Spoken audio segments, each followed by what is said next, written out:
में मोबाइल आ चुका है, उनको पता है कि देश दुनिया कैसे आगे बढ़ रहा है।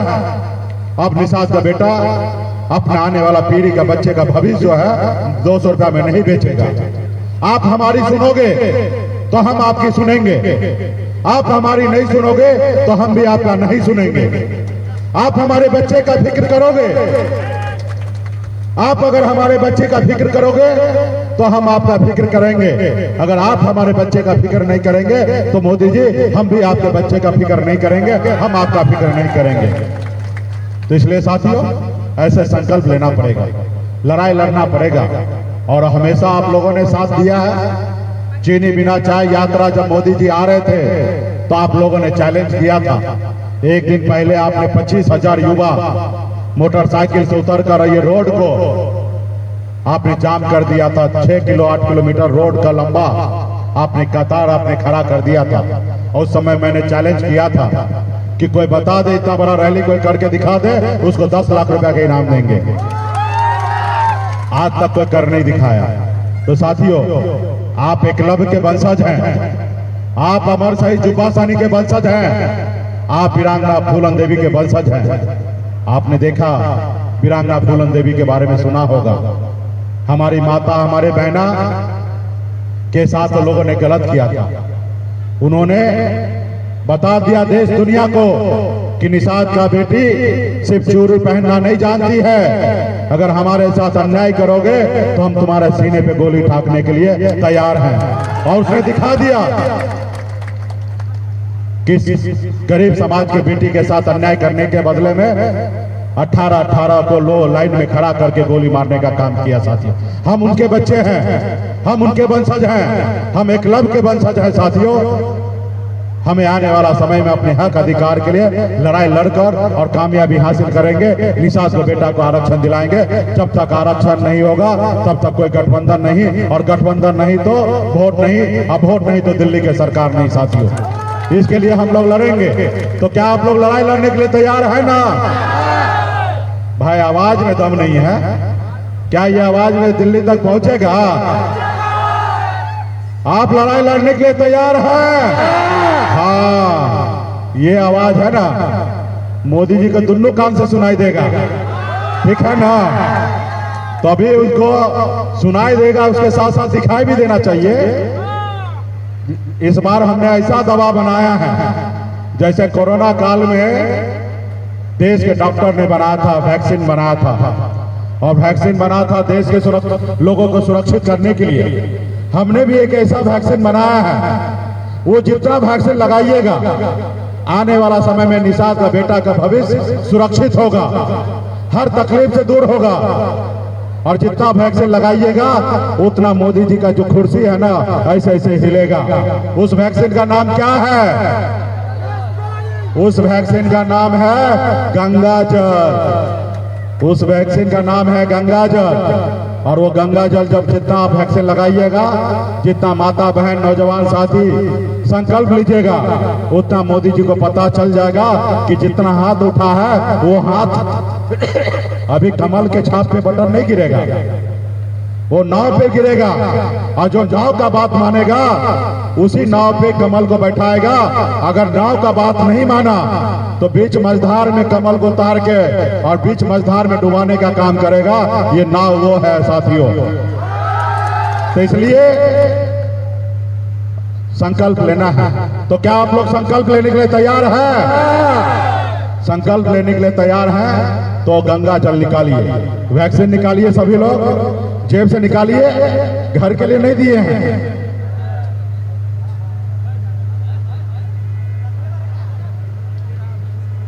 जितना भी माता बहन है सब लोग हाथ से निकालिए और ढक्कन को खोलिए। जैसे पंडित जी आपके हाथ में देते ना चूरू में शुद्ध करने के लिए, तो हम भी पंडित जी बन के आए हैं। और हाथ में लीजिए, ढक्कन खोलिए और अगल बगल में लोगों को हाथ में दीजिए।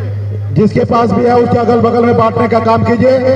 सब लोग एक दूसरे का हाथ में देने का काम कीजिए। जो निषाद का बेटा है सभी लोग संकल्प लेने का काम करेंगे। हाथ में लीजिए सभी लोग, हाथ में, और हाथ को ऐसे ऊपर कीजिए, तब ना मोदी जी देखेंगे कि हाथ उठ गया है। और जैसे जैसे हम पढ़ रहे हैं वैसे वैसे आप लोग भी पढ़िए। एक रोटी कम खाइए, लेकिन अपने बच्चे को पढ़ा लिखा के काबिल बनाइए। जब तक ये समाज शिक्षित नहीं होगा, पढ़ेगा लिखेगा नहीं, तब तक ये समाज आगे नहीं बढ़ेगा।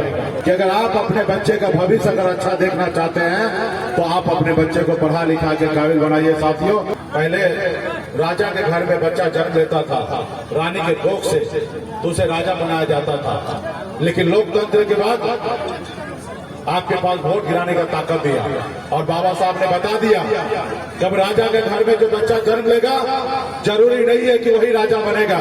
अभी गरीब का बेटा, मजदूर का बेटा, किसान का बेटा, एक मछुआरा का बेटा भी अपने वोट के दम पर राज्य का मुख्यमंत्री और देश का प्रधानमंत्री बन सकता है।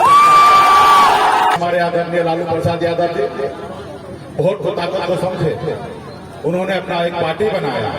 जब पार्टी बनाया, उनके लोगों ने उनको साथ दिया, उनके समाज के लोगों ने उनको मदद किया, और जब मदद किया तो बिहार में 15 साल बिहार में मुख्यमंत्री लालू प्रसाद यादव जी थे। उनकी सरकार बना, आज भी उनकी सरकार है। तो साथियों, जहां पिताजी मछली मारते थे, दादाजी मछली मारते थे, ऐसे एक परिवार में मेरा भी जन्म हुआ। लेकिन मैंने संघर्ष किया, लड़ाई लड़ा, गरीबी से लड़ाई लड़ा, मैंने अपने नसीब को बदला, संघर्ष को बदला। 18 साल की उम्र में, जिस उम्र में बच्चा अपने माँ बाप के साथ रहना होता है, उस उम्र में अपने घर परिवार को छोड़कर मुंबई जैसे शहर चला गया। वहां मेहनत किया, मजदूरी किया, मात्र 30 रुपया रोज पर 900 रुपया महीने पे मैं नौकरी किया। और संघर्ष की बदौलत, आप लोगों के आशीर्वाद की बदौलत, मुंबई जैसे शहर में एक निषाद मल्ला के बेटा ने कामयाबी का झंडा गाड़ने का काम किया। लोग चांद पे घर बनाने के लिए सोच रहे हैं, लेकिन इस आजाद भारत में आज भी खास करके गरीब, पिछड़ा, बड़ा, निषाद समाज के रहने के लिए घर नहीं है, उनके घर पे जाने के लिए रास्ता नहीं है। आज भी निषाद का बेटा इलाज के अभाव में दम तोड़ देता है और माँ बाप कुछ नहीं कर पाता है, क्योंकि उसके पास पैसा नहीं रहता है। आज मैं लड़ाई लड़ रहा हूँ कि निषाद को आरक्षण मिले। हम एससी के आरक्षण मांग रहे हैं और मेरा संविधान में दिया हुआ अधिकार है।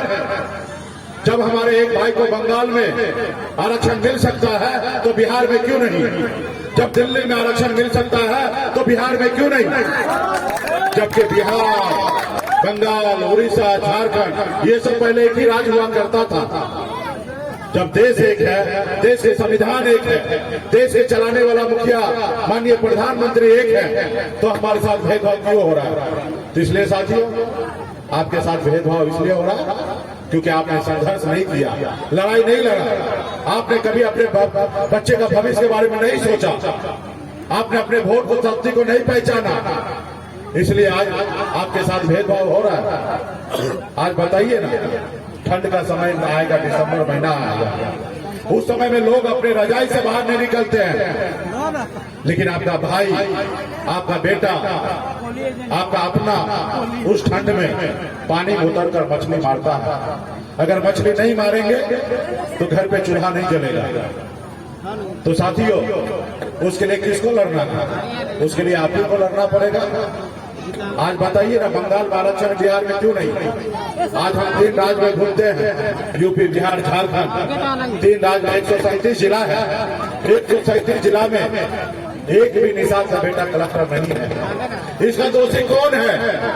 इसका दोषी जो सरकार में पहले था या जो सरकार में आज है दिल्ली में, वो दोषी है। और एक दोषी आप भी है, हम भी है कि हम अपने बच्चे के भविष्य के लिए हमने लड़ाई नहीं लड़ा। आज लड़ाई लड़ते तो निषाद का बेटा को आरक्षण मिल गया होता। काश अगर निषाद का बेटा कुल में भी जैसे लालू प्रसाद यादव, मुलायम सिंह, पासवान जी, बहन मायावती, ऐसे लोग अगर निषाद कुल में भी जन्म लेते तो आज निषाद को भी आरक्षण मिल गया होता। और मिलता तो आज निषाद का बेटा कलेक्टर होता, एसडीओ होता, पीडीओ होता, एसपी होता, डीएसपी होता, डॉक्टर होता, इंजीनियर होता। ये नहीं हुआ। तो इसलिए साथियों, आपको अपने बच्चे का अधिकार के लिए आप ही को लड़ना पड़ेगा। कोई दूसरे दुनिया से लोग नहीं आने वाले हैं, दूसरे जाति के लोग नहीं आएंगे। अगर ऐसा रहता तो आज तक आ गए होते। आज आजाद भारत को 77 साल हो चुका है। आज मोदी जी अमृत महोत्सव मना रहे हैं, लेकिन आपके लिए कोई लड़ने के लिए आया नहीं, लड़ने के लिए आया, लेकिन हमने आया 2014 में, और आपने हमें अपना भाई माना, आपने हमें अपना बेटा माना, आपने हमें अपना नेता माना। अब पिछले 9 सालों से आप और हम मिलकर संघर्ष कर रहे हैं, लड़ाई लड़ रहे हैं, खून पसीना बहा रहे हैं। तो आज लोग हमें नोटिस करने लगा है, लोग जानने लगा, पहचानने लगा।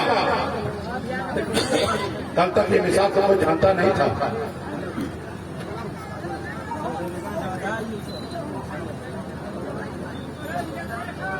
कल तक ये निशान तो कोई जानता नहीं था, आपकी कोई पहचान नहीं था।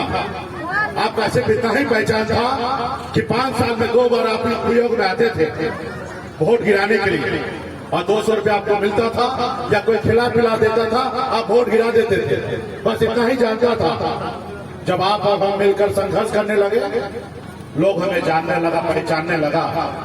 आज ऐसा हो गया है कि दिल्ली की सरकार डरने लगा है, दिल्ली की सरकार आज हिलने लगा है। आपने देखा, इससे पहले आपका वोट का 200 रुपया वैल्यू लगता था। आप और हम साथ हुए तो 2020 में जहां निषाद का बेटा टिकट मांगता था, पूरी उम्र बिता देता था, एक टिकट नसीब नहीं होता था। लेकिन आपने देखा 2020 में निषाद का बेटा टिकट नहीं मांगा, टिकट बांटने का काम किया दूसरे समाज को। ये हमने पहचान बनाया है। आपने देखा 2020 का सरकार बना, उस सरकार में मैं मंत्री बना था, और मुझे कोई मंत्री मेहरबानी करके नहीं बनाया, मैं अपने दम पे बना। सरकार का चाबी मेरे पास था, आपके सहयोग से 4 विधायक मेरे पास था। हम जिनको समर्थन देते वही बिहार का मुख्यमंत्री बनता। ये हमारे पास पावर था साथियों।